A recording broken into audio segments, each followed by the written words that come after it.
यह दुनिया की सबसे कड़ी सुरक्षा वाली जेल थी। सिर्फ इसकी कोठरियों की मंजिलें ही 500 तक जाती थीं। इसके अंदर बंद थे बेहद खतरनाक और निर्दयी राक्षस।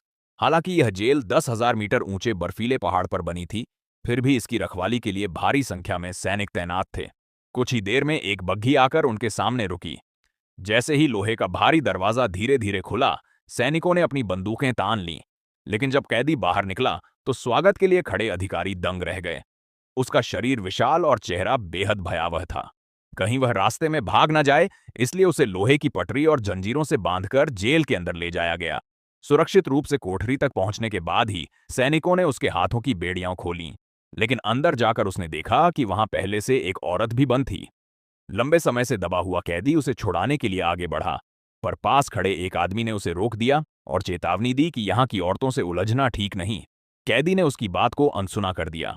अगले ही पल वह औरत अपना असली रूप दिखाती है और कुछ ही क्षणों में उसे बेहोश कर देती है। जल्द ही क्षमादान समिति का दिन आ गया। अधिकारी कैदियों को सुधार का एक और मौका देने वाले थे, ताकि तय किया जा सके कि किसे पहले रिहा किया जा सकता है। अवी को चोरी के अपराध में इसी सख्त जेल में लाया गया था। कुछ साल पहले वह अपने साथियों के साथ खजाने में घुसा था, बड़ी चोरी करने के इरादे से।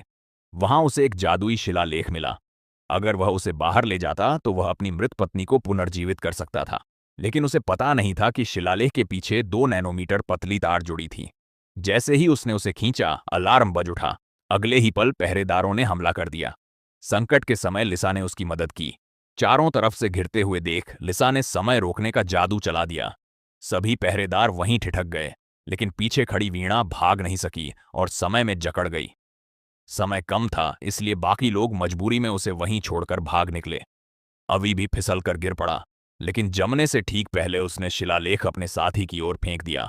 जब वे घर लौटे तो अवी को अपनी बेटी के बारे में सच्चाई का पता चला।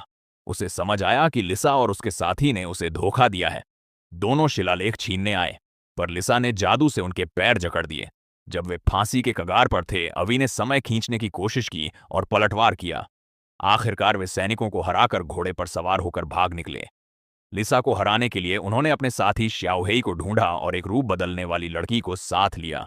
वह अलग अलग जानवरों का रूप धरकर किले में घुसी।